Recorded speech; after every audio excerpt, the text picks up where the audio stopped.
Okay, so we had started from the middle of this agenda. Minutes done. There is no problem. We have been observing. Observations have been made by different people.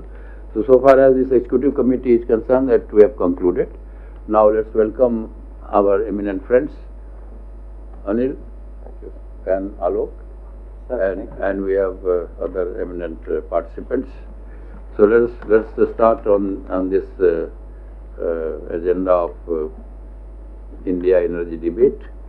I thought about this. I have been thinking about this particular issue for some time, and as a matter of fact, in the recent Golden Jubilee conference of a seminar of our celebration of Central City Authority, I was happy. I was privileged that I was allowed to speak for a few minutes in their inaugural session.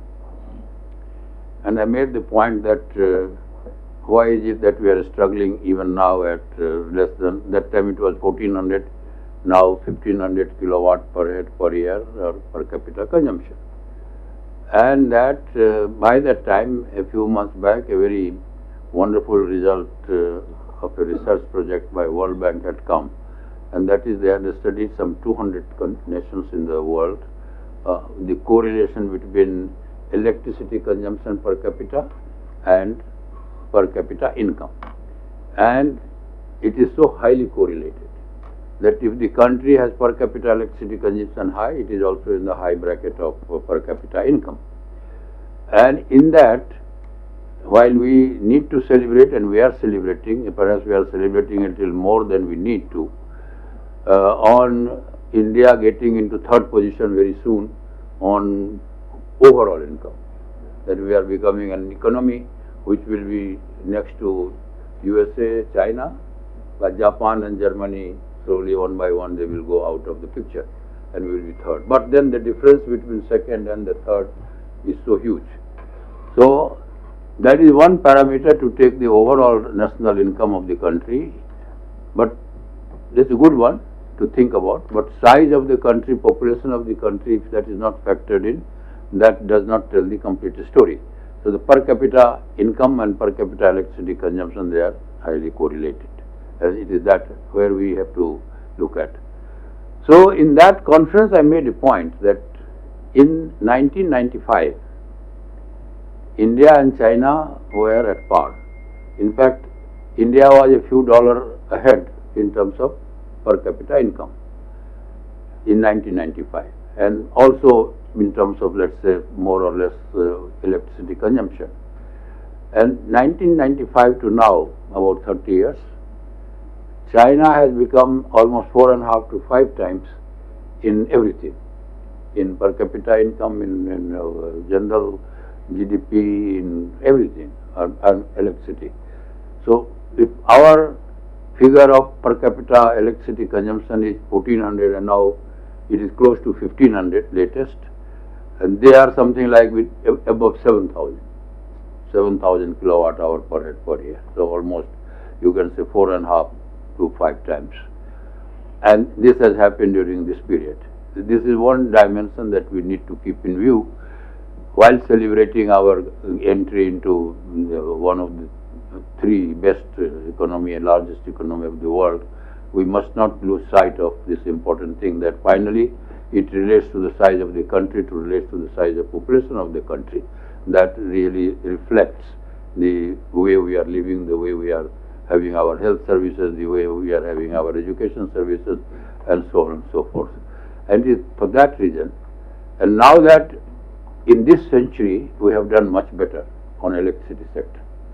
We were less than 1 lakh megawatt. When in fact when I joined in 2002, that time also we were 97,000 megawatt capacity. Production was 70 or something, but 97,000 megawatt. Today we are almost 475,000. 500. Close to 5 lakhs. Close to 5 lakh. So today we are close to 5 lakh megawatts. We have done a lot. Primarily, the major contribution has been on renewable side, which is good. But renewable megawatt is not same as the overall megawatt in terms of, but generation is still we have to go a long way. In terms of, we are 50-50, more than 50%, but in terms of power supply, renewables still continue to be. But the issue is that what we should be looking at? And the point that I had raised in that Golden Jubilee seminar was that what we are projecting for the year 2047, which is 100 years of our independence projection. I was not critical of this projection, but I was just only trying to unfold a certain approach. And even that projection does not put India at par with China of today, that projection. That means even in 2047, you would not be close to what China is today in terms of megawatt or gigawatt, or much less in terms of per capita electricity consumption. So, a thought for discussion, that does it give a very good feeling that we were at par? We can give allowances to China for communist country and all that. Of course, we as young managers or as students, we were always told, don't talk of China. China is communist. China is this. China is that. Only later on to realize that China has welcomed everybody there. They have huge manufacturing and all that. Now our knowledge base on China has increased, and therefore that we cannot dismiss that point. We cannot dismiss that point that because China's governance system is different in any way. On economic development, I found that it is less communist than anybody else. They have welcomed all capitalists of the whole world. So that means that information flow and interpretation of that information that happened was somewhat totally flawed and misplaced, and we understood that whole thing in a different perspective, and we gave inordinate allowance, disproportionate allowance to our being behind. That we are behind because we are not China-like governance. So that we gave that factor lot of weightage. Too much of weightage which made us lazy, which made us less sort of proactively thinking in terms of what should be our vision, etc., and where we are. So now the fact is even more stark. At this stage of about 100,000 megawatt of solar, a little more than that, and 50,000 megawatt of wind, even at this stage, we are having backing down even of solar now, even of solar. Other day, I was doing a conference on transmission, and someone from a good group said that almost 50,000 megawatt out of 100,000 megawatt is stranded. I questioned him in my comments that are you right? But anyway, he was giving a direction that the way solar generation capacity is getting stranded.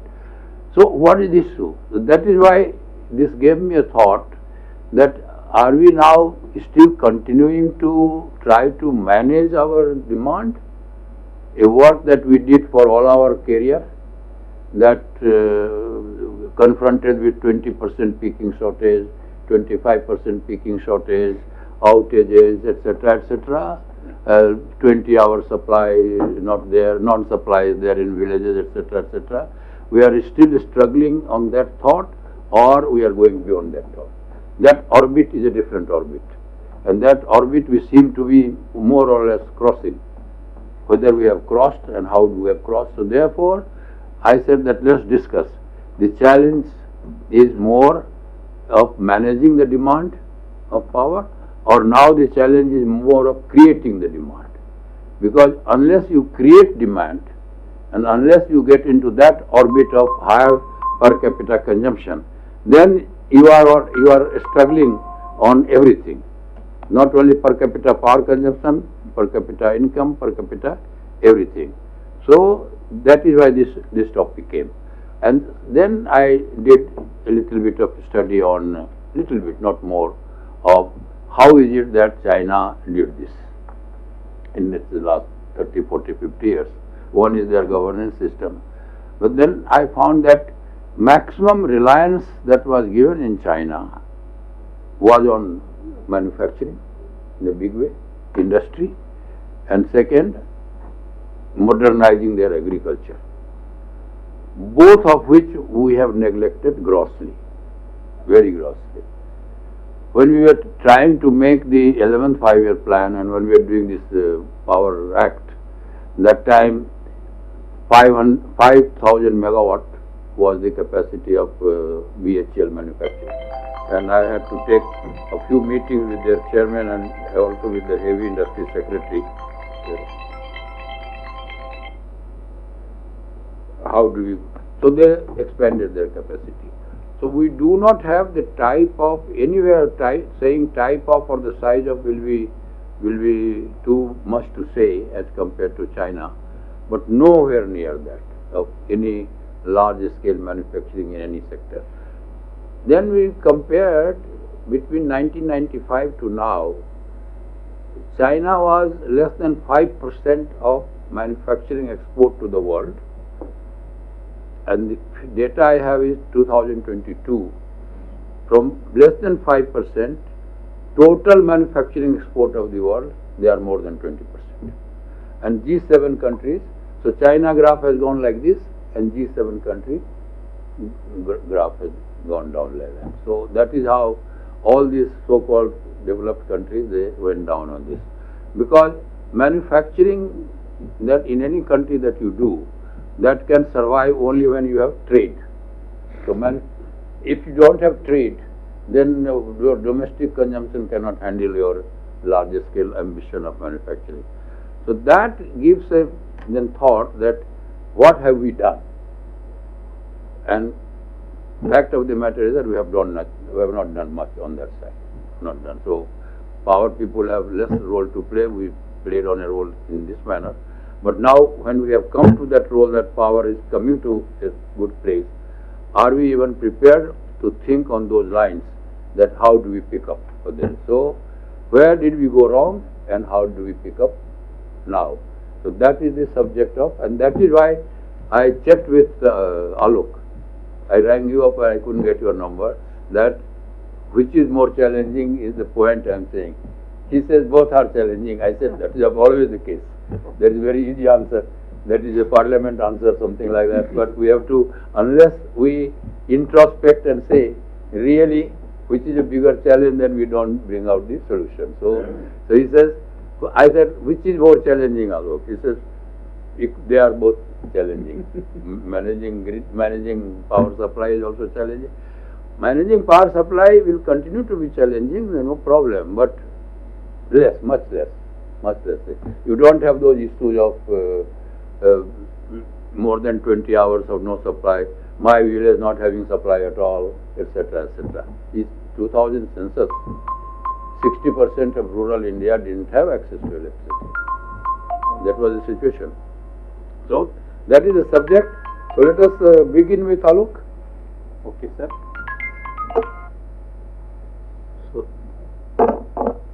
Very good afternoon and thanks a lot. Thank you, sir, Shahi Sahab, Rajan Sahab and all the eminent persons present here. And this topic also made me to think. And answer is not straightforward, but I will share with you what I could say, think and collate. Sir, you rightly said there is a direct and strong correlation between the per capita electricity consumption and per capita income. But there are some nuances. So I'll say we should definitely keep tab on our per capita electricity consumption. We are going, but it is not everything, because I have some statistics I saw on the World Bank data available. Like our per capita consumption of electricity in India is around half of the world average. But to my dismay, our per capita income is less than 1/4. So it is not that if you increase electricity consumption, your income will also. So there are many other factors, as you have said. The economic growth is, electricity is one driver, but There are many other policy interventions, the level of innovation, your literacy and your economic policy, your natural endowments and all the several factors. So one more example I will give from the data. The electricity consumption is dependent also on the nature of your economic activity, whether you are manufacturing heavy or you are services heavy. Like China is like manufacturing heavy. So I compared to other countries because we talk a lot about China and India. I took two countries that developed like Italy and Canada. And to my surprise, what I found, Italy has per capita consumption of only around 5,300 units. Canada has this figure around more than 15,000. But their per capita income is quite comparable. Italy is around 40,000 and Canada is only 55,000. So this correlation is important, but let us see what is more required. And in nutshell, Canada, as I found, is very heavy on manufacturing, very energy intensive manufacturing, and their specific climate, very cold climate, heating load and all. So we have to see the circumstances of a country and nature of economic activity. We should of course increase. Now the question is, which will we want?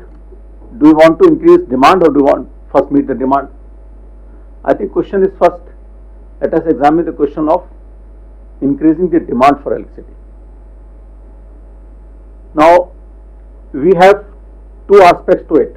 First is our energy efficiency. Our energy efficiency levels are still not the best in the world. I think there is lot of gap involved. What is the feasible level of energy efficiency in terms of air conditioners, our vehicles, or our equipment, appliances, our industry production also. We have recently the targets of the carbon credit trading scheme. We are tightening the emission intensity, which is energy intensity of the say cement and paper pulp, chloralkali, aluminium and all.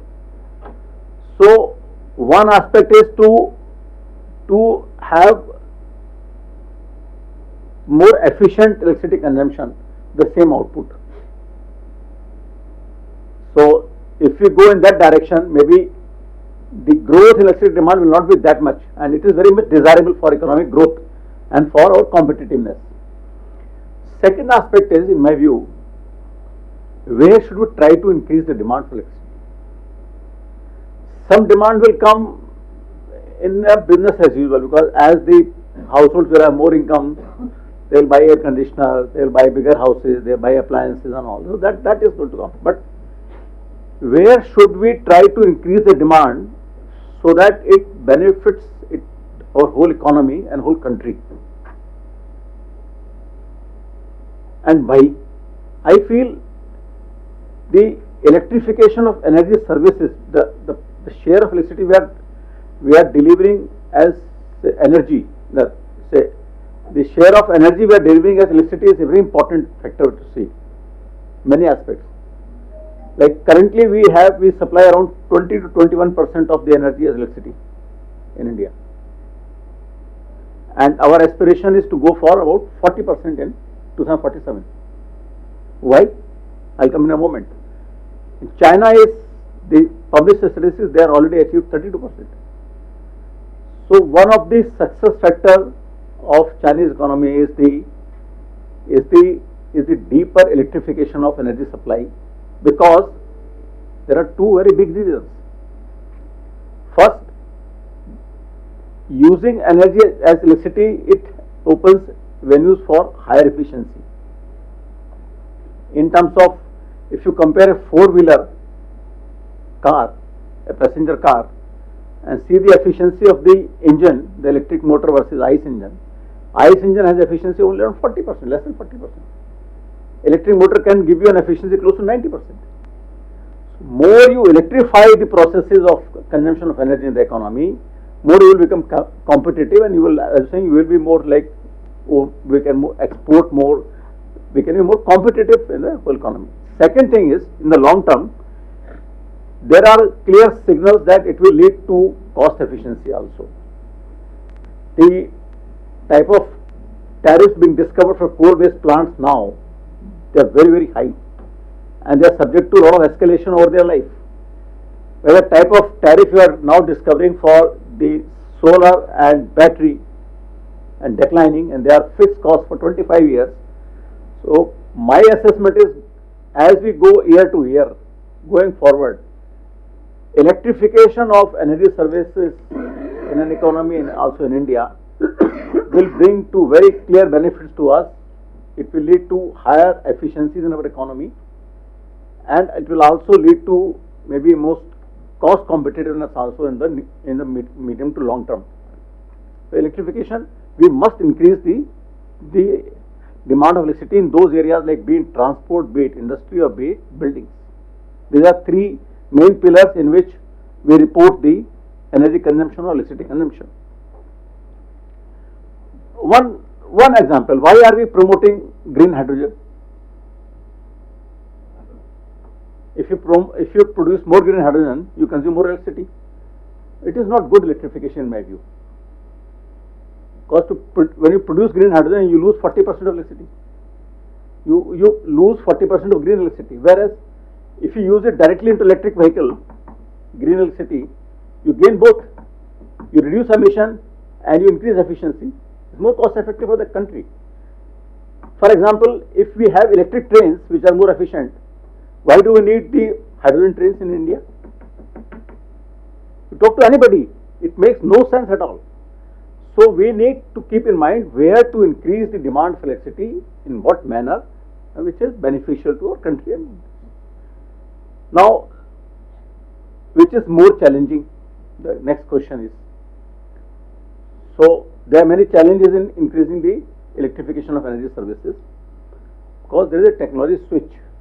So when you switch technology, like Shaisa was saying, meeting the demand, I'll come to that, is much simpler.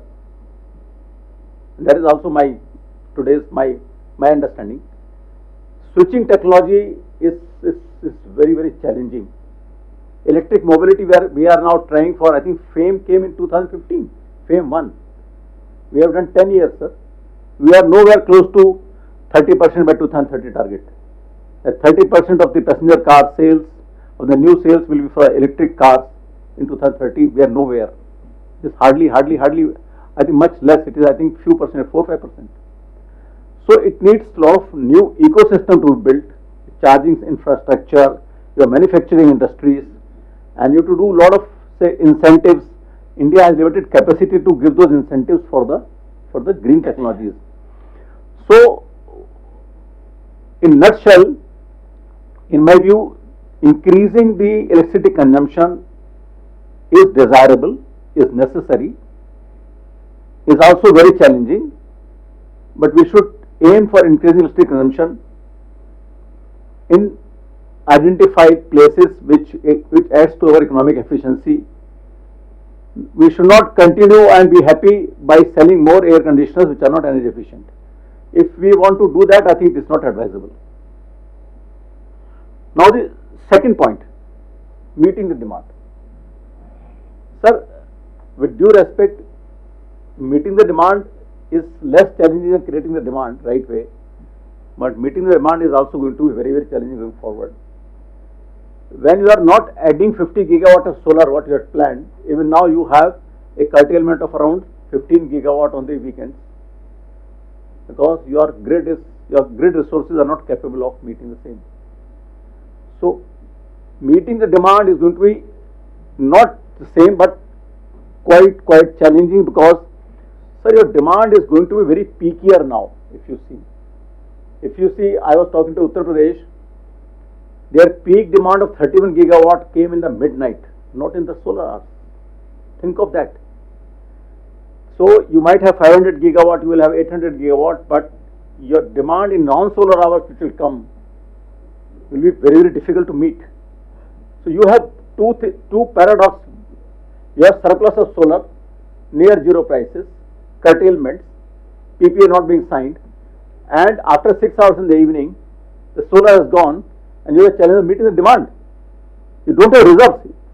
In the tight positions, you don't have reserves. And what you are adding, nuclear, you are adding less than 1 gigawatt a year. Hydro, we are not adding even 1 gigawatt a year. Coal is hardly, I think, not even 6-7 gigawatt a year, but your demand is increasing. So what we need, in my view, for meeting the demand, sir, we need very deepening of the electricity markets and sending signals to the both consumers and generators. Sir, we are not doing that. We are insulating generators by providing must run and a liberal DSM. It is not the way you run the system. We must phase out must run, and we should give them a signal. You have to produce according to the necessity of the grid. Same to the consumer. When the SERC sits down, you are there in the JRC. If you see that the pool of the cost is allocated in a manner that the price signal what grid requires is not sent to the consumer. Most of the larger consumers, less of households, will have to be exposed to the dynamic prices what is the grid is telling you. Then the consumption will be matching the grid requirement. So I will stop at this point. That if I summarize my understanding, maybe it will evolve after listening to you and maybe over time. Meeting the increasing the demand of electricity at right places in the economy is far more important and far more challenging than meeting the demand for electricity, though there are challenges in meeting demand also. I will stop at it. So I'll listen and respond. Thank you so much. Thank you.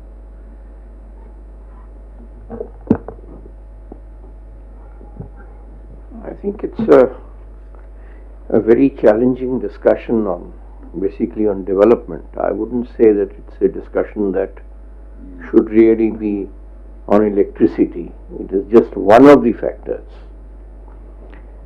And there are various issues which are connected. India and China began somewhere at the same level, but we followed different paths. We are different civilizations, we are different systems. So there is little sense in comparing ourselves with a model of living. Here we revere saints, and religions, they have no place for them. They throw them out of the window.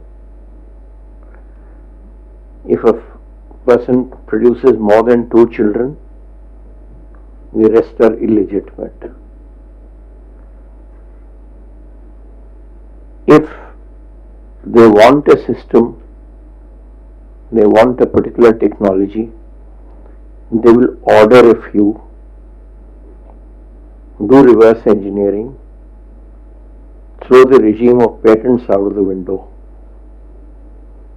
In fact, as Power Secretary, even I had occasion to visit Shanghai Electric. So my 3rd or 4th visit, I had visited them in United States also. And one of our supercritical orders, they had quoted very low for one of the developers, whereas the original equipment manufacturer had quoted higher. So I asked them, where is the technology? I'm in your works, show me. CMD NTPC was with me. They said, we don't have it today, but by the time your orders will mature, we will have it. The strategy was simple. They had, I think, placed order for about 12 units or something on the original equipment manufacturer, and they would have cancelled all his orders if the original equipment manufacturer raised any objection on their violation of patents and reverse engineering. I put the question to them straight, and they just smiled. So that is a different system. We are in a democracy. We go for elections every now and then, if not in the center, in the states. So we are in a perpetual mode of electioneering. we value our religions, we value our ethical systems which we have adopted and we are revered. They are an ancient civilization also, but they decided to take a turn.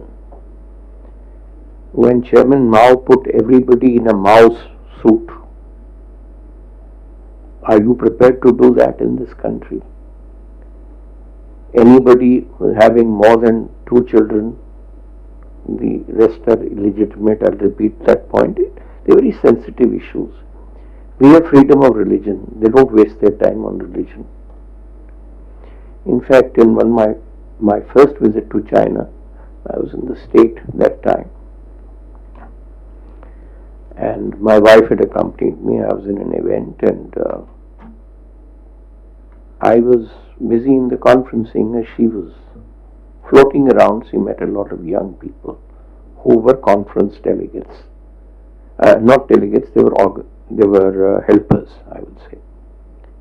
Now we engaged these beautiful young ladies to arrange conferences and things like that. They had engaged university students who were into that sector as conference organizers. They asked my wife, "What is your religion?" etc., etc. It was an odd question she asked me in the evening. I said, reply to them, take care. They had by the next day studied everything on Hinduism and on Brahmins and on everything, and they started quizzing her intensively. They'd obviously gone through the net. So she asked them, "What is your religion?" Almost simultaneously they answered, "Our religion is work." Now, if the youth of a country has got that as an answer, that my religion is work,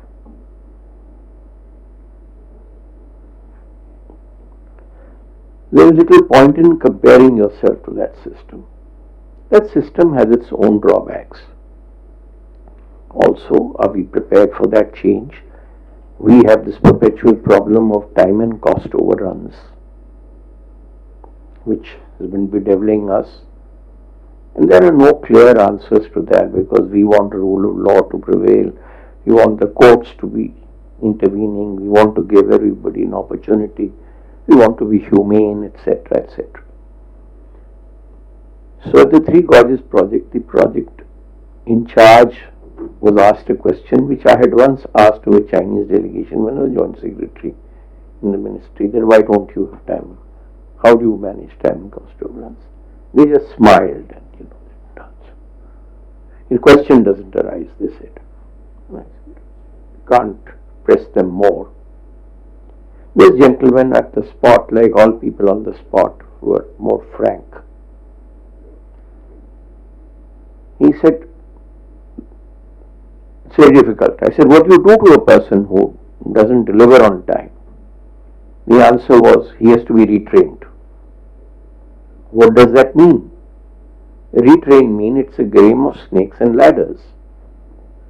If he is at level 6 and he has not delivered, he'll be demoted to level 1. He'll die of shame. His family will die of shame. So the systems are entirely different. The method of dealing with them is entirely different. So, while yes, China is always a good comparison,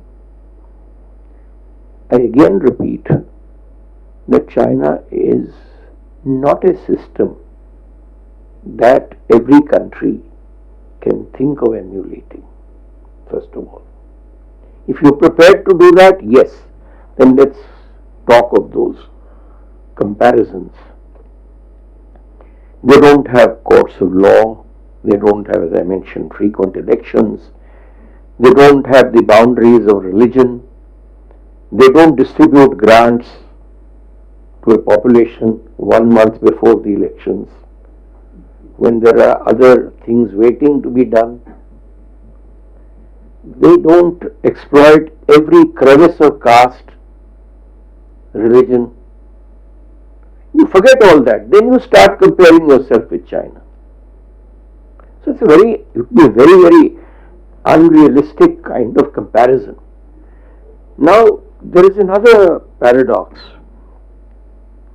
Which I was thinking of this, meeting power demand or accelerating power demand growth. I could compare it to a young lad who is in his growing years. What do? You expect him to reach somewhere. If he's a sportsman, his nutrition demand is going to be different. If he is going to be an engineer or a bureaucrat, his vision and demands are different. If he is sick, his nutrition requirements are different. You cannot homogenize the whole community. Their community is homogenized. I would say that in whatever I have seen as China growing, wittingly or unwittingly, the United States has contributed very significantly to their economic acceleration. When they thought, that's maybe Clinton years, even earlier when our Harvard professor was advising, that why manufacture things a more expensive way in the US? We should buy everything from China. Let them manufacture the way they want to manufacture, forcing labor, whatever it is, not observing any laws, violating patents and copyrights. We just want the product on our table. We don't care how you got it. Now, in that market, there was a time in the 90s when suddenly you found in the US that things were so much cheaper coming from China, and everybody was buying those products. They were not buying from the rest of the world because much higher wages had to be paid. Their wages were exploitative. But on the other side is the ingenuity and the hard work of their population, which brings me back to what is your religion? My religion is work. If a family is running a business of clothiers, the gentleman is in the shop, the wife is in a neighboring garage, stitching, altering clothes just there. The child is ferrying this thing across, which is somewhat similar to our earlier culture also, that the whole family would get in there. But it's not the Western culture which last century has seen. So I would only say that you set yourself a goal, a certain way of life, a norm of life. Do not allow inefficiency. Do not allow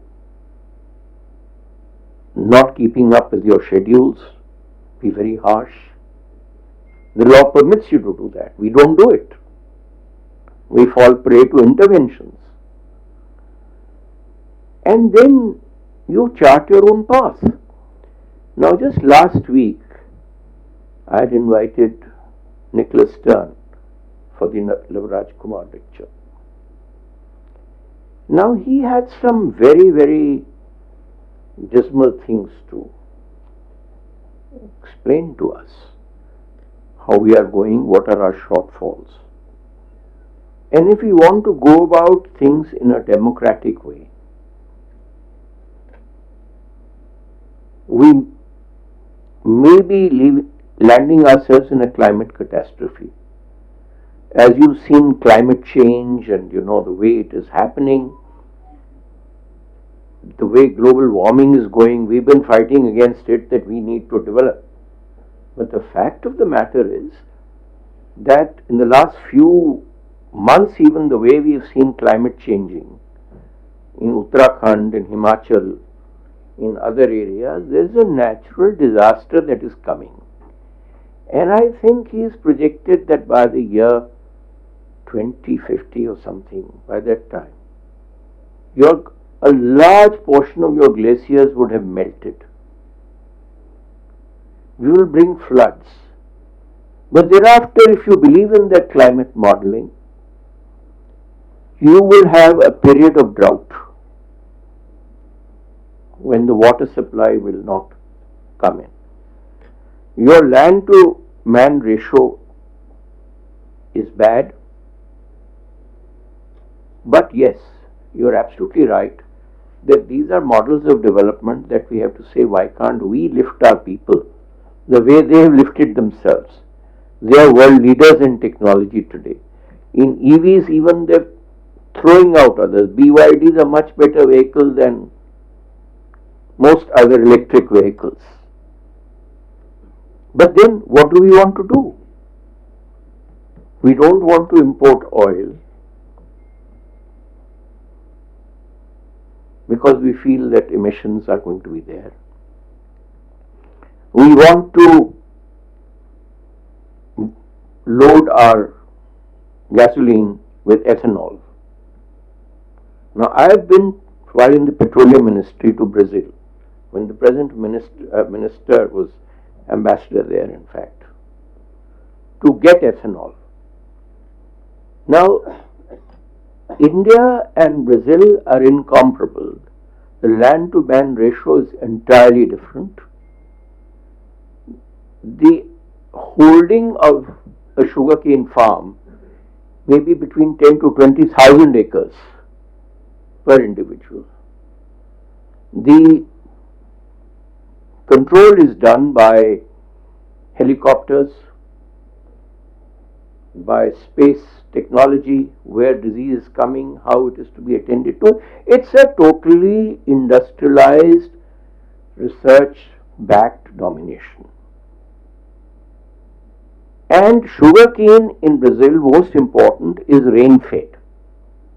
Now you are having canal-fed water, tube-well water, growing sugarcane. But you want to satisfy a certain farm lobby in certain states. So you are going on blending. Today's demand, I think, is 25% blending is the demand. Yeah. Next is, they say no, now sugarcane is passed, food grain into ethanol. Now food grain into ethanol means that you are going to affect the food chain. And again, what I am worried about is groundwater exploitation. China doesn't believe in all these electoral aspirations, promises. They're the hard reality. They go by what they want to do. It's like a military action. And I think that each nation, in short, has to develop its own priority and challenges. There are lessons to be learned, but I think certain things cannot be compromised in our setup. One is efficiency. The other is eliminating corruption. The other is our rule of law. I do not think the country is prepared to sacrifice a rule of law. In China, you'll probably execute 200 people if they are not obeying what the executive wants. I don't think we are living in that kind of a system, but yes, it has done wonders in achieving world standards in almost all spheres. Electrification of trains, yes. efficiency. But the law permits it. We should enforce the existing laws strongly, drive very hard on efficiency, and in fact, outmoded air conditioners need to be thrown out. The tariff could even be, you could have that if you want to use a device, your tariff will be higher because you are wasting electricity, which is a scarce commodity. So we've got to find our own genus and find our own methodology of doing things, and at the same time realize, as was pointed out very rightly, that economic welfare is the first religion I think that a country needs to follow. That comes first. The country and its prosperity has to move forward. We've got to restrain other forces. One intractable problem that Alok and I, we've been in that business. How do you tackle grassroots democracy and the aspirations and demands of each successive regime? How do you meet those within the system? There are various dynamics at play. In my home state in Haryana, you're witnessing a very ugly scene of dynamics. And I'm sure policing must have come to a halt. These are issues which are bedeviling our society. But I think the answer lies in a rule of law, in transparency. Because there are other models. Some of the European countries, which you pointed out, they may be having lesser populations. But I remember our minister, Mr. Suresh Prabhu, now Joint Secretary,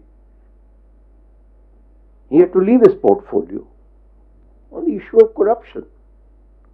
His masters wanted him to be corrupt. He didn't want to be corrupt. So he was asked to go. Kudos to the Prime Minister, Mr. GrhWhich, who held on to him. And ultimately he said that I will make you a minister. He made him that river, interlinking of rivers with the cabinet minister rank. But he used to share with me that my successor has to give an action taken report, ATR, on the collection that is made at the end of every week. Now, those are the hard realities, and we, wherever we are, have to fight these forces rather than support some of them, because if you want the country to go forward. Now, in our system, this business of patronage, I'm sure in China also they must be having party patronage. The private fellows are getting very rich there. They've got assets abroad, yes, but that I think population is a very small percentage of what is going wrong. It's not a perfect country. Once I had occasion on a trip to go there. I stayed in a state guest house after I'd retired, and my wife had given me some shopping list. I asked, they said, yes, go to that mall. The mall is there. I went there and I was stunned. The prices, they were like Harrods and things like that. I asked them, who are these people who are shopping here? They said, well, these are some Korean actors. They've come in from Korea to do shopping in China. There are other people like that. But yes, we've got to develop our own genus. We must set high standards of efficiency. But getting back to the point of right to information and transparency, that is one hope that in a democracy we have as a citizen, that a citizen has a right to know what is happening, and what comes in the public domain will be criticized, inefficiencies must be criticized, brought out. The judicial system certainly has to move much faster. than it is doing. We cannot have this nonsense of cases pending for 10 years, 20 years, 30 years, and no decision. That's a sure way for any democracy to fail. It doesn't happen in UK, it doesn't happen in USA, which are supposed to be mothers of democracy. So I would say, as you rightly said, it's a matter of concern.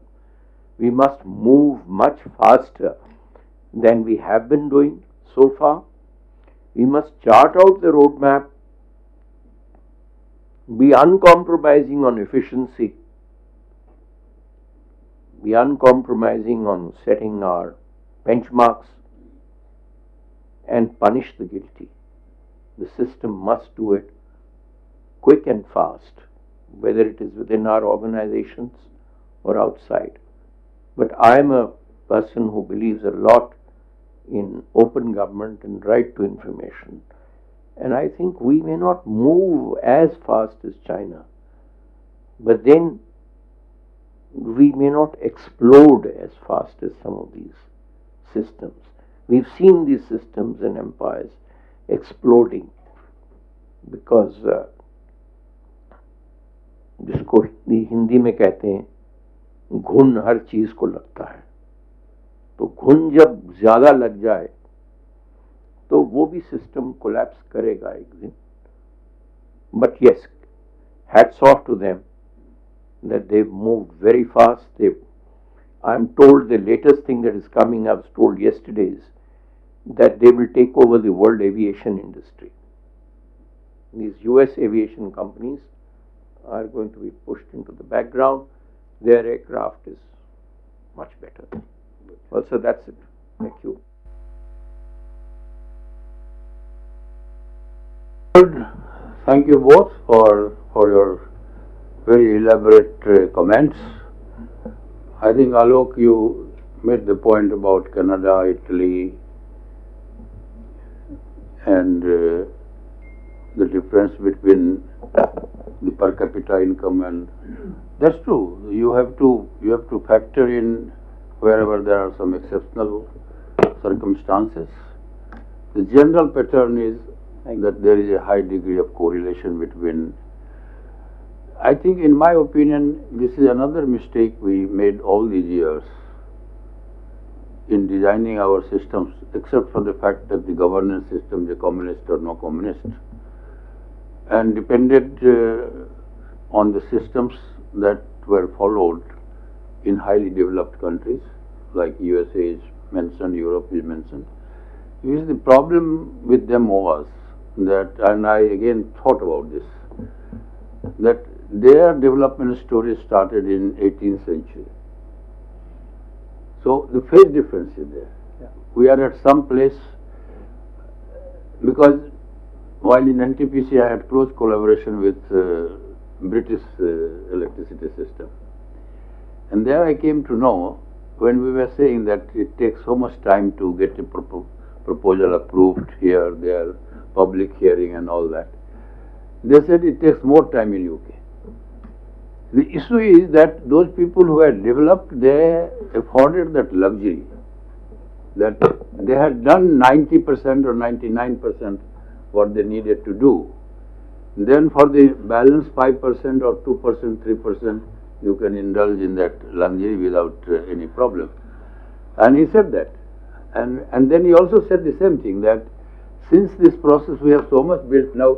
If you remember, if you people have done some discussion with UK people, they used to have reserve. That means whatever they need, they have some 40-50% more than their capacity. Our entry into power sector was on the redundancy. They used to have reserve. So, and we started comparing, sending our people for studies, started comparing with these countries, for whom the journey of development was 100-year-old or maybe 150-year-old. So that is the issue. Here I think definitely complete comparison with China is irrelevant. You rightly said. But at the same time, this is what we believed, at least in my career for the last 50-60 years, I believed that only. But now when people go to China and see things, everybody comes with a different impression. Businessmen, industrialists, and everybody comes with a different impression. Their communist system did not stop them for having a solar manufacturing system, a factory, and not one, half a dozen, where on research and technology 3,000 people are there. 3,000 people only doing research. When you look at our research, so I think it would be very naive and it would be a very simplistic interpretation of our failings that they have this, therefore they could do this, and Europe did because of a century of their development in the past. We have to adapt our own path and we have to see where we are. Question is that as regards efficient consumption of electricity, that is a very valid point. But the issue is that unless you also charter your economy, plan your economy in a manner that your manufacturing enables you to trade outside, then your income level will not increase. We can say we are self-contained society, that's it. Income level doesn't increase.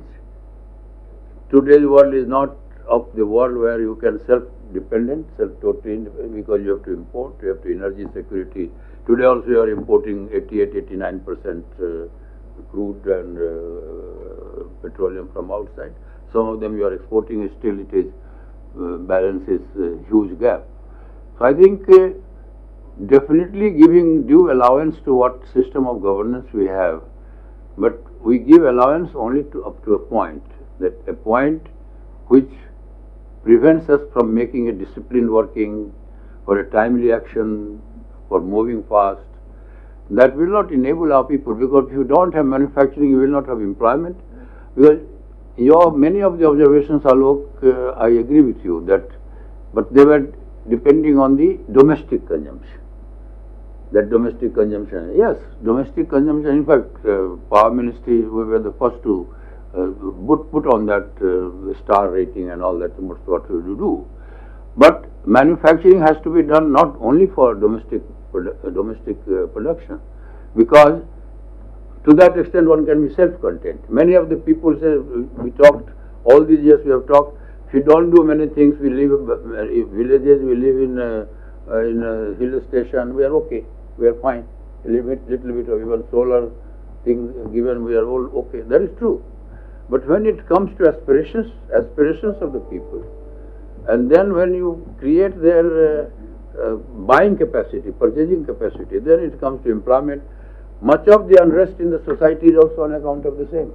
That you are unemployed, you don't have work now. What do we do? Then the democracy becomes demanding. Managing democracy becomes demanding thing. So first, what? You did not do these things. So your democratic process puts heavy burden on you, a challenge on you to manage that. So then you are managing democracy or you are managing your economy. That is the contradiction. So if you don't manage your economy, your management of democracy will be a problem. Because that economy, you have make a hodgepodge. So now you say so many people are employed, they have no purpose in life, they only create problems. The demands become insurmountable. Exactly. So managing internal domestic consumption demand at the same time, I mentioned to you, 5% to 20-30% export-oriented production. Export-oriented production is not necessary for domestic consumption as such, but it enables domestic consumption to improve also, because employment gives money and money gives purchasing power.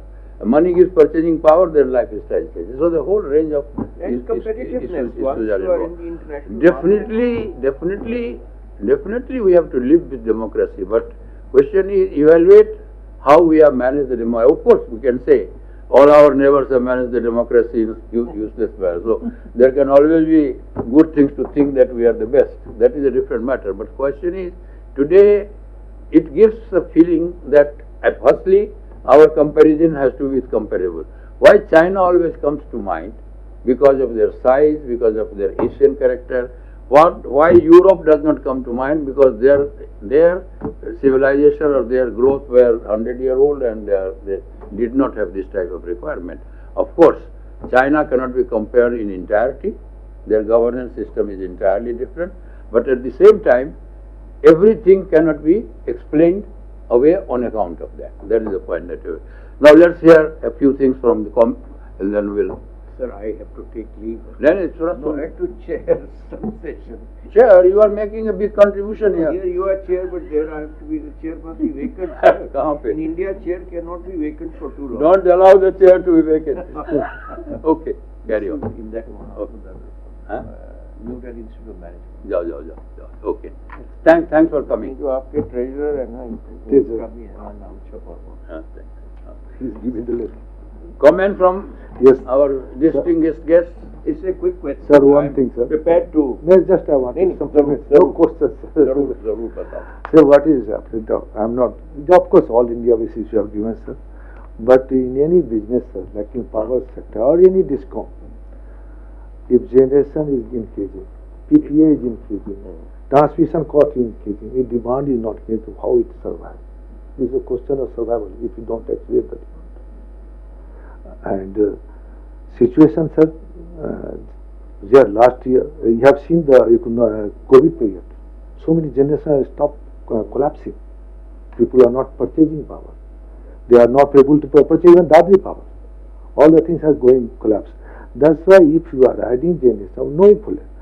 Secondly, sir, if you want to meet the net zero, if you transportation, heating, cooking, even I am saying, sir, not even town, living out of villages, cooking is hardly done. Only city guys, all the guys, hardly we use electricity on heating. That is more efficient. That you are saying efficiency is more important. Cooking, we are not using. And that's why, sir, there is a time that it has to do. The way we are going in generation, just one side we are going so aggressively, but demand we are not going so aggressively. Then certainly we are going to imbalance the system. Rest is, there are ways, sir, even sir, per capita का point of बड़ा अच्छा था, sir, but at the same time, like gas we are surviving. The electricity used in cooking is cheaper than the No, I gas. said now for transport, Yeah. industry and buildings include cooking also. Cooking, I said you have to electrify. Yeah, that's it. But my point is, the starting point is demand, supply comes later to meet the demand. So what we are saying, increasing generation, I think it is in response to a projected demand. But we need to increase demand in a sensible manner. Don't increase in inefficient appliances. Let's say green hydrogen. It is no way to increase the electricity demand. It is foolish for India. No, because you have so much of scope left for direct electrification. It is not good to have a national program of this scale for green hydrogen in India. आप सही बोले, It is not the correct way. Sir, you are saying that. Sir, just I am telling. Today, if 30 megawatt demand would have been more, then peaking time problem would not be happening. Because coal is operating, in Germany I will pick up. But today, we don't have the demand going up. What we have received in 2022, we have made 250 yards after उसके बाद we have not gone up. 230, 235, 250. Just assume that 15-20 gigawatt more means day hours, some thermal is running. 30, 40, 50%. There's a demand response. You have to shift demand. If you give free power, I think, see, if you give near free power, what I said, to manage efficiently, you have to give correct price signal to the consumer and generator. Free power demand नहीं No, let me complete. Industry, why it will electrify when you are charging them higher than the cost? So the problem lies, like, if you have to do, say, increase the demand, do the right thing first. First correct price signals in correct market, then the signal will go to the demand also. People will run and electrify their industrial applications. But it is sin in India not to electrify because you are charging them higher. So problem lies somewhere else. You can't blindly increase electrification. Right. But don't put this entire discussion only with reference to demand within India. Within Indian consumption, not within India, within Indian consumption. I made the point that unless you have massive manufacturing hubs or manufacturing facilities, which has the ability to partially meet your domestic demand, but in a big way, in a significant way, also trade outside. That gives you employment. That gives you purchasing power to the people. Sir, ultimately, and that increases the domestic demand. Pardon me saying, the whole range is... the topic we have kept is the power demand, not energy.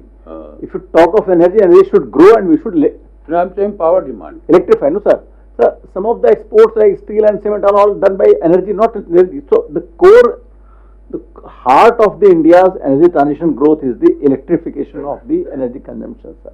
So without it, you will not be able to do. Manufacturing requires huge electricity. No sir, sorry sir. All the energy, all cement is still they are the guzzlers of non-electricity energy. So my point was you have to electrify them and increase electricity demand is much more efficient. That's what I'm saying. I think I just would like now put a positive note. You very rightly said that if a country of this population, it has to provide gainful employment to people, not inefficient employment. You have to move into the sunrise sectors of the economy. And a few good signals have started coming very recently. And that is AI.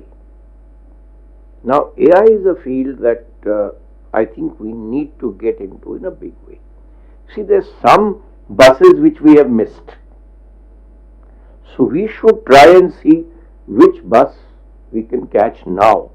I've just taken down some points today on investment in US $1 billion in India announced since January 2025. Microsoft $3 billion, Amazon 6.8, Google yesterday 15. Now rise in data capacity, center capacity in India 2021 575, next year 776, next year 977, next year 1352 megawatts, and what is projected by 2030 is 5000 megawatts. Now these are the areas that you have to get into. Forget the buses that we have missed. On your side, Shah Saab, we have been very cussed in the kind of compensation we were giving for our transmission lines. Thank God now the system has changed. You are paying for siting yourself on somebody's land.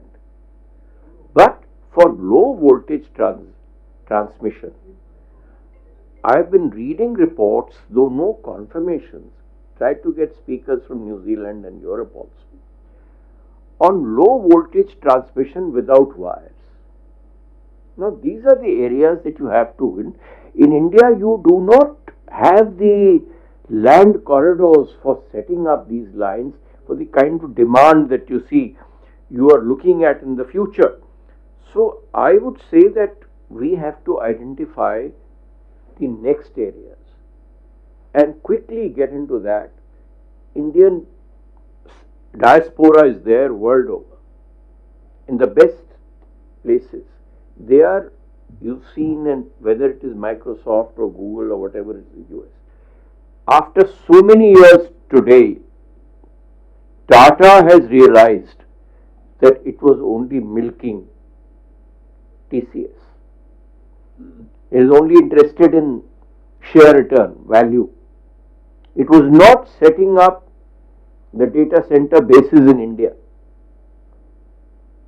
I think in the last few weeks, now they have taken a decision to set up the hubs in India, get out of only this peddling consultancy and giving a higher dividend to the Tata sons.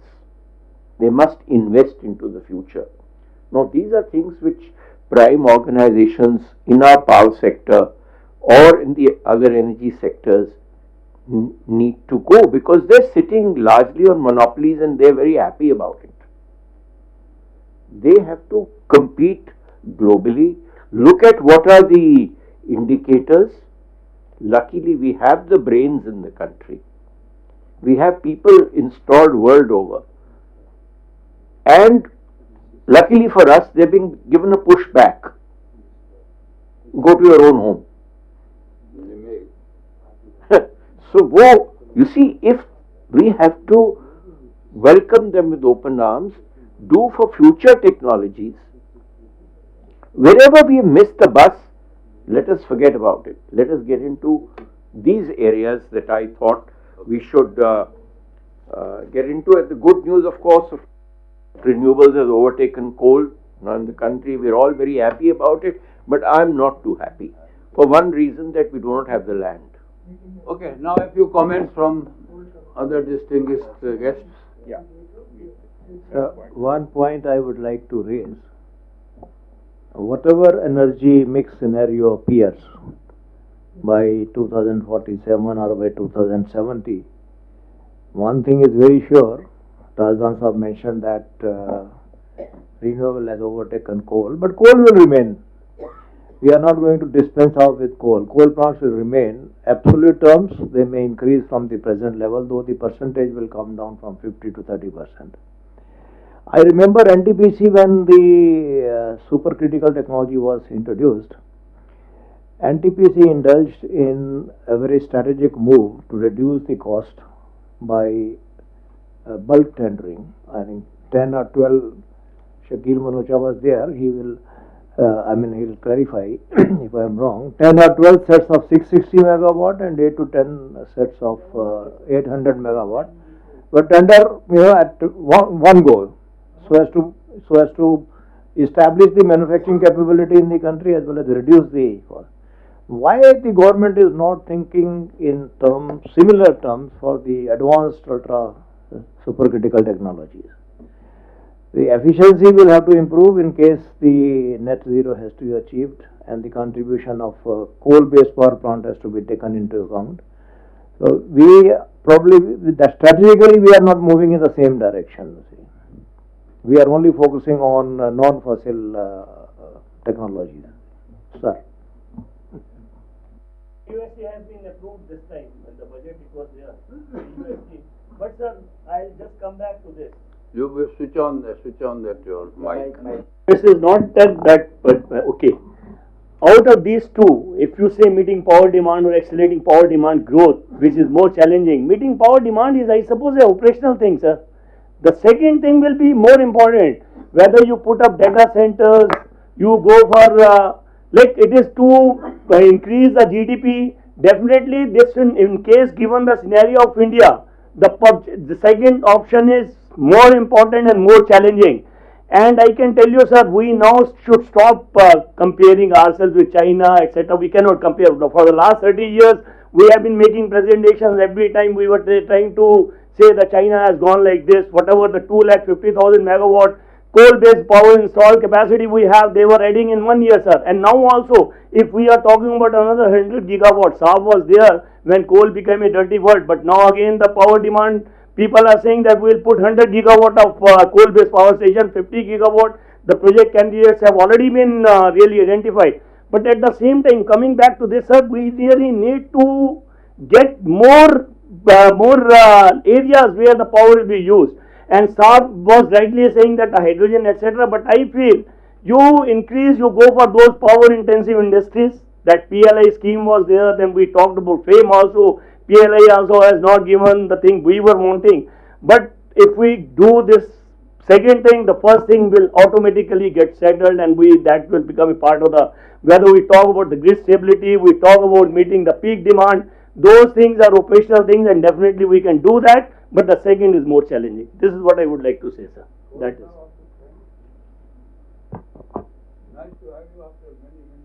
Yeah, I've been traveling also. See, thank you. See, I was just wondering, where is the debate, and why is any debate? In fact, we need both. The demand has to grow, and to meet the demand, the power has also. Sorry.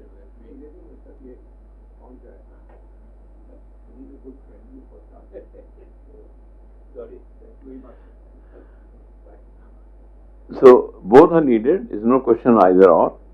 And so, but the coming to first the demand side. The demand is dependent on so many things we all know. We are very much into market economy, although we are not fully 100%, but to some extent. And there are aspirations which are growing among the people, whether you call Generation Z or Y or anything. They want more and more consumption goods. Well, if there is a demand for the consumption goods, there will be industry will respond, private sector will respond, and that's what is happening. Whatever is the area, I'm talking first of domestic. Similarly, you rightly said export demand also. Now, world market is there. Our industry people know that.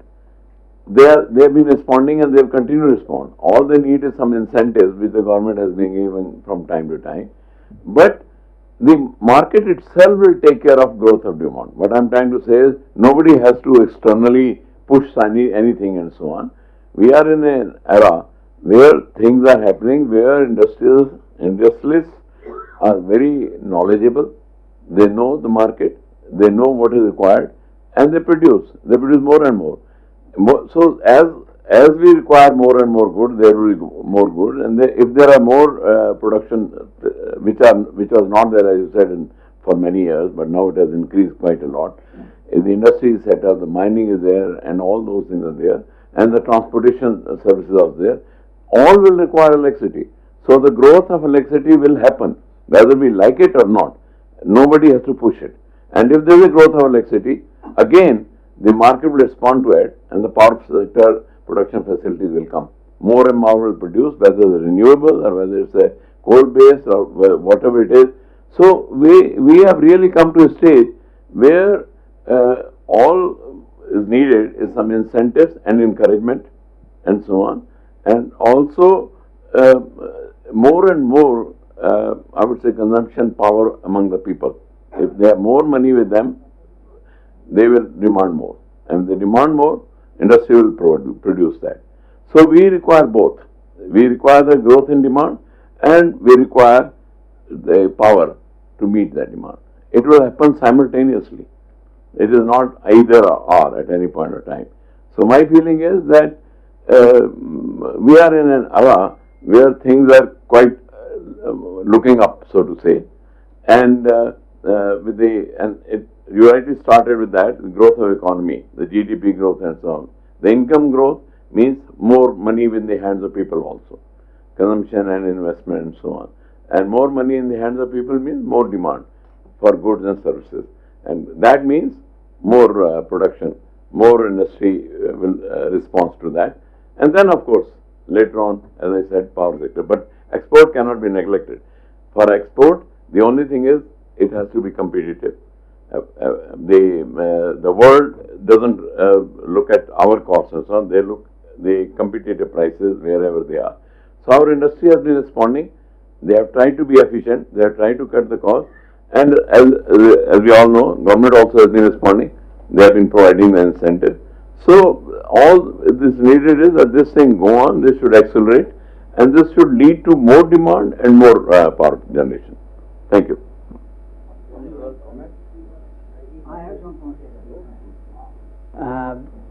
We have been talking about this cost cutting. Now, in India, except our freight by railway is more than the passengers.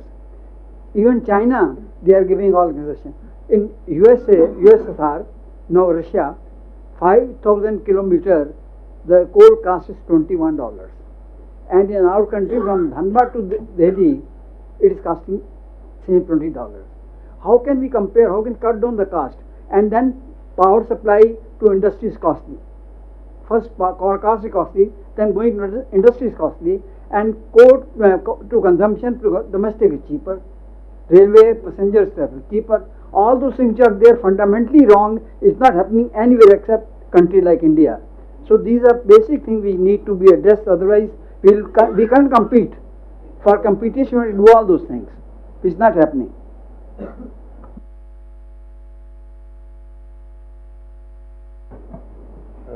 See, first of all, we started with the electricity consumption versus GDP.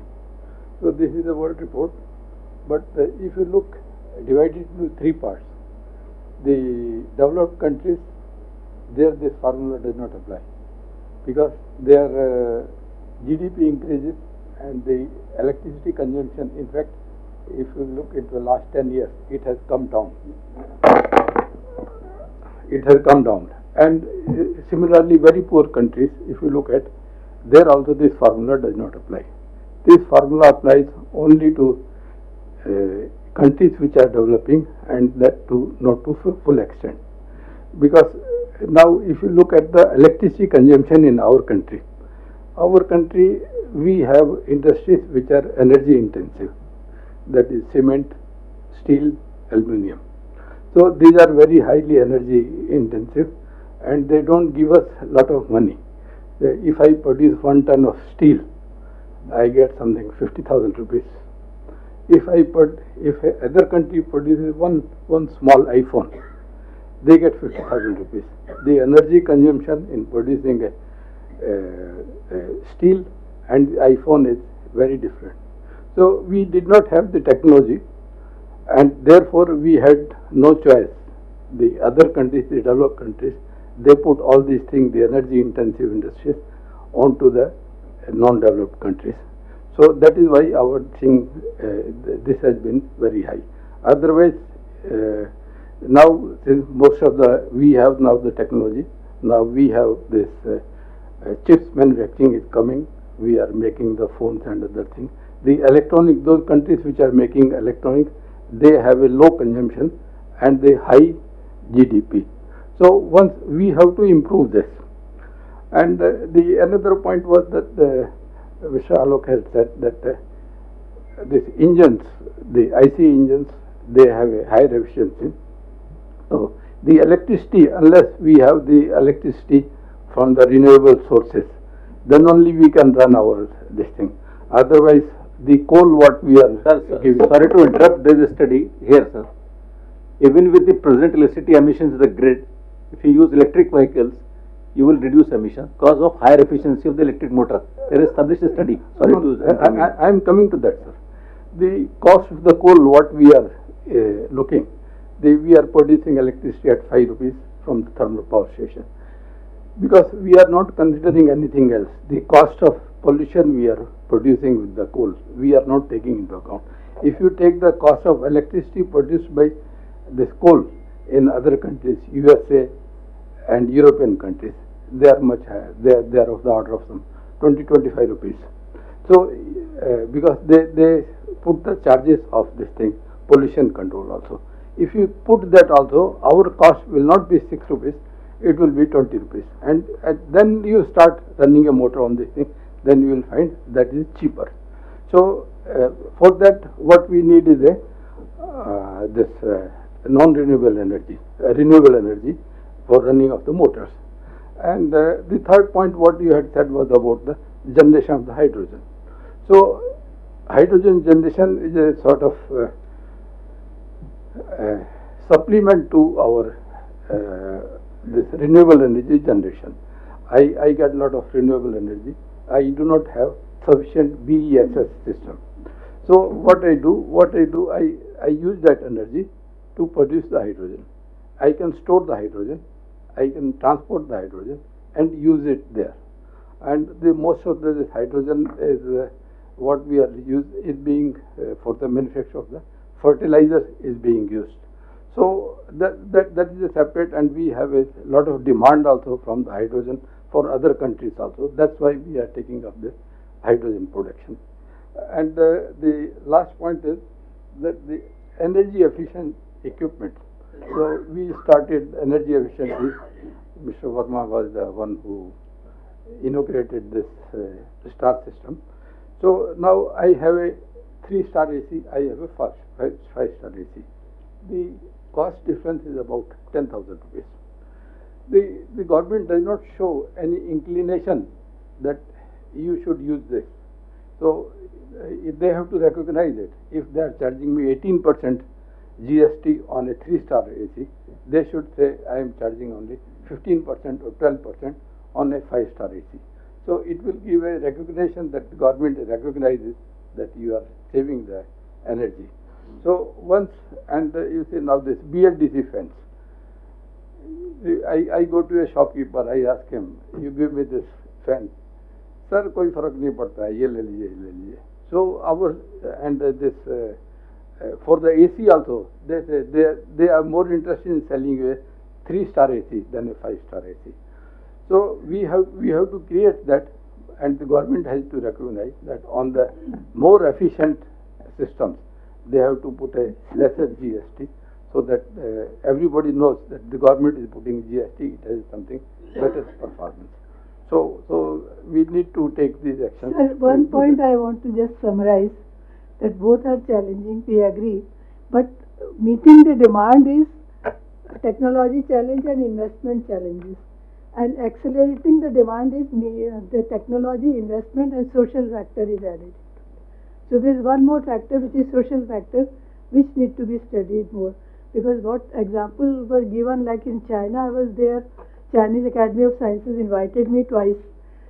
Now, third time I refused to them because I couldn't bear their way, they are, जैसे राजन साहब ने बताया, तो मैं उनका क्या था कि लैब उन्होंने देखा मुझे, they showed me some laboratories and they said कि when you get a project, you do a project, they showed the equipment and they said कि if you have put some conclusion, then they take you to the field.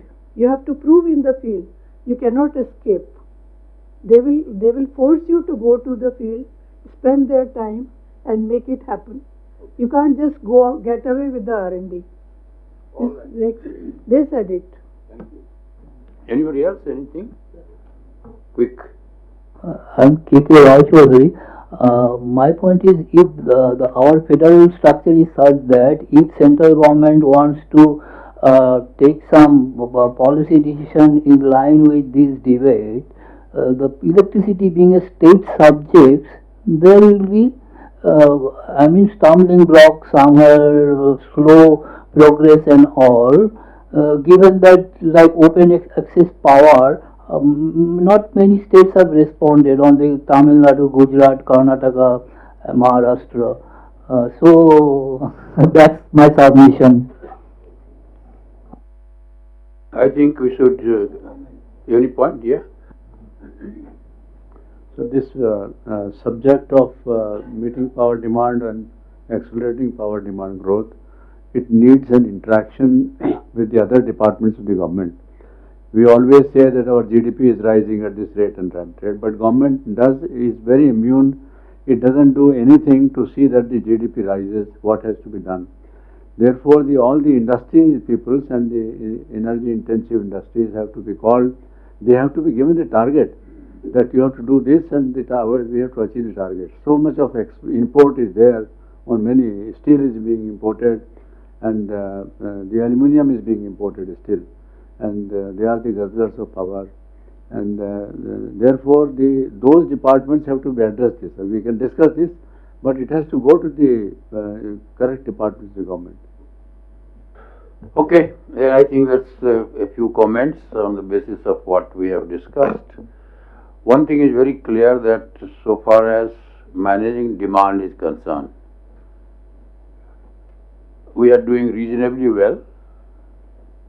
We will have to be conscious of a little bit of mismatch here and there, but larger picture is that managing the demand with better operational practices, a little bit of better planning on transmission system, and a little bit of more of extension of what supply we are doing should be not a big problem. I wouldn't say that there is no challenge involved in running the system. So it was there. The very fact that the statistics shows that we all have lived and worked with those figures of 20%, 25% peaking shortages, average shortages in certain parts of the country, even bigger shortages. So we have those days are gone, those years are gone. We have gone too far on this, and reasonably we should be satisfied about this so far as managing the demand is concerned. Creating demand, rightly said, is not the power sector issue only. Of course, it is power sector issue in the sense that power sector is supplier and every supplier should think the demand should be more. So to that extent, it is a desire, it is a long-term aspirations, the power sector should grow. So it is a desirable option and desirable objective. But then this is not that something only power sector can do.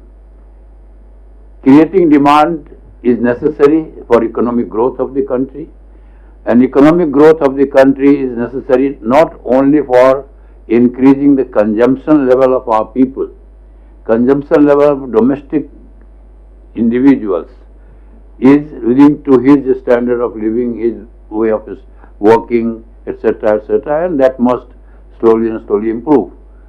But that would improve only when they have employment. Those employments can happen only when there are economic activities. And those economic activities inevitably, in most cases, would require higher amount of power demand. So that is the point that was being made, that some of the sectors which have remained somewhat neglected and some were greatly neglected, that our agriculture is not that modernized that it will require electricity. So our agriculture, and even today 60-65 or maybe 70% of people live in villages. So our agricultural economy and agricultural contribution in the GDP growth rate has to increase, and therefore that will call for larger amount of demand of power, whether it is from coal or it is from solar system. So that is one way. Power demand will be increased not only for domestic consumption, and in domestic consumption we discussed today number of related issues. Domestic consumption does not mean irresponsible consumption, does not mean inefficient consumption. Fortunately, and I was closely directly associated with this, fortunately we have an act and we have a very good apparatus, very good set of organizations, and they have done reasonably good job. In highly intensive power industries, they have succeeded in a big way. Industry as a whole has accepted it and they are taking benefit of this. The Bureau of Energy Efficiency have created their own outfits. So it goes without saying that when we say that consumption should increase, it goes without saying that efficient consumption should increase. And wherever it is inefficient, it needs to be made efficient. And gratifyingly, in our system, in Government of India and Ministry of Power directly involved, and fortunately this was such a mission in which not only Ministry of Power contributed, but significantly a number of ministries contributed and a number of public and private sector companies contributed, and therefore performance, achieve and trade, so many schemes were brought out, and that has done its job, and that process should continue. And increased demand for domestic consumption without fail and without overemphasizing goes without saying that it has to be efficient consumption, and inefficient consumption must be slowly. The point was made about the level of air conditioners, cost of air conditioners, etc., etc. I think a star rating was introduced almost in 2006 or 2007. That has been, by and large, people have good idea about this. There are large number of people who go by that process. They will prefer 5-star rating as compared to 4-star rating. There was another idea that 3-star rating will be a completely abundant category in the future, and to a great extent one has succeeded. So that is domestic consumption. But power demand cannot increase beyond a point only for domestic consumption.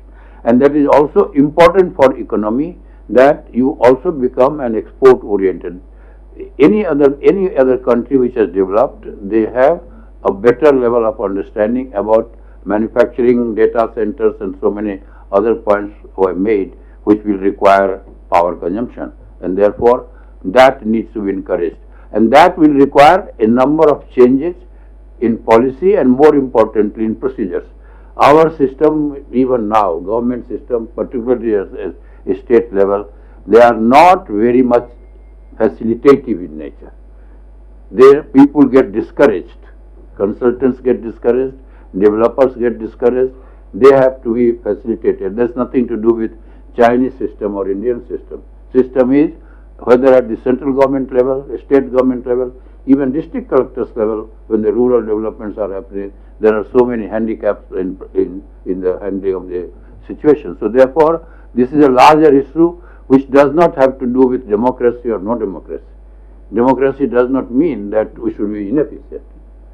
There are systems which sometimes become beyond control, they need to be controlled, but at the same time, wherever efficiency is required and can be done, it cannot be explained away because some people are doing hooliganism or things like that, or democracy is being taken to a certain level, political system. So at least if India has to grow and the growth of economy has to happen, then power definitely comes in picture.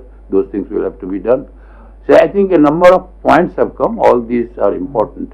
But one thing is very important, that from 1500 kilowatt hour, you may not have 6000, 7000, 8000, but 1500 kilowatt hour places us nowhere. Yes. Places us nowhere. It has to grow in a significant way, and for that, if the present style of working of various systems, if that, take for example, why should industry grow? A point was made. If they have to pay 12 rupees a unit or 10 rupees a unit. Our cost of transmission, cost of distribution, cost of theft, cost of generation, subsidization, etc., etc. Even today, we have not been able to convince our distribution companies that it is in fact adversely affecting the larger context of the country. For the smaller context, what they are trying to explain away, a larger thing is being affected. So therefore, if industry continues to give to be given power at 10, 12 or 13 rupees, they will not become competitive. If the land cost becomes 50 lakh rupees an acre, 70 lakh rupees an acre, 80 lakh rupees an acre, then it does not become economical. So I think there are such, take for example, you all were involved. One little thing we did, ultra mega project, Yes. and what magical effect it brought. We took the responsibility of land acquisition. We took the responsibility of coal linkage, we took the responsibility of environmental clearance, and the unbelievable price. And that project is working today. That model, even with better inputs into this, with government supporters, state government support, I used to interact with chief secretaries of the state, they supported, everybody, environment ministry supported, and in record time, we could bring a couple of projects to shape. So that type of, and even better type of facilitative environmental at government level, state, district headquarters, central level, if it has been brought, then industry will become the focal point, manufacturing will become the focal point, data centers will become the focal point of increasing demand. Another set of demand that will increase, which was made here, that conversion of petroleum consumption to power consumption. Electric mobility. That's a great thing. Railway tracks is one example. I was again directly involved in this in a committee, and from 16,000 kilometers today, 50,000 kilometers of railway traction has been electrified. So from diesel to electricity. So one is substitution of other costlier and that to imported items of energy by electricity. That's important. By electricity. So that will increase the demand. So I think by doing brainstorming, several areas of demand increase will have to be done. And more importantly, does it need a policy inputs? Does it need a procedural inputs? And does it need a facilitative set of inputs? If all these things are provided, definitely, because we have to get out of this 1500 kilowatt hour per head per year as soon as possible. May not be. We are not in competition with China. We need not be. But definitely we cannot forget about that, what they have done in last 40 years. We can't adopt their system as rightly stated. We don't need to adopt their transmission. But at the same time, if we don't adopt their system and continue with our democratic system, the present way of working is not going to lead us to any level of satisfying consumption of power. So I think with this, I thank you all for your participation. With a short notice, I mentioned you as usual. Sir, before we disperse, India Energy Forum wishes all of you very happy and prosperous Diwali. May this Diwali bring more prosperity to you and also to the demand acceleration of energy. We are all invited for a cup of tea downstairs. We can't arrange anything here in the room, so we have arranged. Yes, sir.